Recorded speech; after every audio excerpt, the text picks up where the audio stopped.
భారత వారసత్వ చట్టం రాజ్యాంగంలోని ఆర్టికల్ 21, 246, 300కు విరుద్ధంగా ఉంది. ఇంకో పక్క ఈ సెక్షన్లో ఉండేటువంటి ఈ చట్టంలో ఉండే సెక్షన్లు 10, 13, 14, 15, 25, 34, 36, 46 రాజ్యాంగ విరుద్ధంగా ఉన్నాయి. ఇవే కాకుండా ఈ చట్టాన్ని అమల్లోకి తెస్తూ జారీ చేసిన జీవో నెంబర్ 512 రహస్యంగా దాచిపెట్టారు. మనం అడిగితే దానికి సమాధానం కూడా చెప్పలేని పరిస్థితి వచ్చారు. ఇలాంటివన్నీ చూసిన తర్వాత దిశ చాలా ప్రమాదకరమైన చట్టం. నేను మిత్రులు పవన్ కళ్యాణ్ గారు కూడా కొన్ని మీటింగుల మీద చాలా స్పష్టంగా హామీ ఇచ్చాం. మేము వచ్చిన వెంటనే ఈ చట్టాన్ని రద్దు చేస్తామని చెప్పాం. ప్రజలు నమ్మారు. ఎంత భయంకరంగా అంటే దిశ ఒక అభద్రతా భావనకు లోనయ్యారు.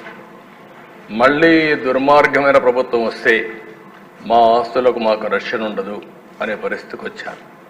అధ్యక్ష కొంతమంది ఇక్కడి నుంచి అమెరికాకి వెళ్ళారు, వాళ్ళకి భూములు ఉన్నాయి, వేరే దేశాలకు వెళ్ళారు, వేరే రాష్ట్రాలకు వెళ్ళారు. వాళ్ళు కానీ ఒక్కొక్కసారి రికార్డులు చెక్ చేసుకోకపోతే రికార్డులు మారిస్తే తర్వాత ఆ భూమి ఆటోమేటిక్గా డీమ్డ్ క్లాసిఫైడ్ చేసేస్తారు, నోటీసులు కూడా ఇవ్వరు. ఇలాంటి చాలా ఉన్నాయి అధ్యక్ష. ఏది ఏమైనా మేము చెప్పిన తర్వాత చాలా స్పష్టంగా హామీ ఇచ్చాం. హామీ ప్రకారం మొదటి సంతకం ఏదైతే నేను చెప్పానో డిఎస్సి అని మొదటి 5 సంతకాల్లో ఈ ల్యాండ్ టైటిలింగ్ యాక్ట్ కూడా పెట్టి రద్దుకు ప్రతిపాదన పెట్టాం. మొదటి క్యాబినెట్లో దీన్ని ఆమోదించాం. మొదటి అసెంబ్లీలో దీన్ని మళ్ళా ఈ చట్టాన్ని రద్దు చేయడానికి ఇది ప్రవేశపెట్టాం.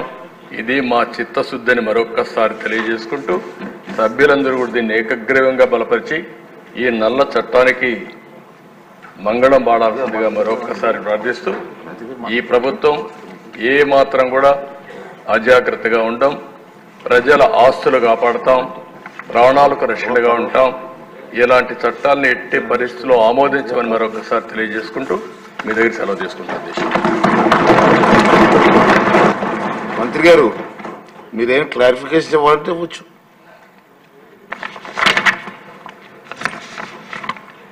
అందరూ కూడా ఏకగ్రీవం హర్షించారు అధ్యక్ష. ఎందుకంటే రిపీల్మెంట్ అనేది ఈ యాక్ట్ ఒక రిపీల్మెంట్ ఎంత అవసరమో సామాన్య మనిషితో పాటు ప్రతి ఒక్క అంటే ఆస్తి ఉన్నప్పటికీ లేనప్పటికీ కూడా ఇలాంటి చట్ట వ్యతిరేకమైనటువంటి నల్ల చట్టాలు ఉన్నటువంటి ఈ యొక్క ఇది ల్యాండ్ టైటిలింగ్ యాక్ట్ తేవడం అనేది ఎంత లోపభూయిష్టమో, ఎంతమంది భూ హక్కుదారులు నిద్రలేని రాత్రులు గతంలో గడిపారో అందరికి తెలుసు. కాబట్టి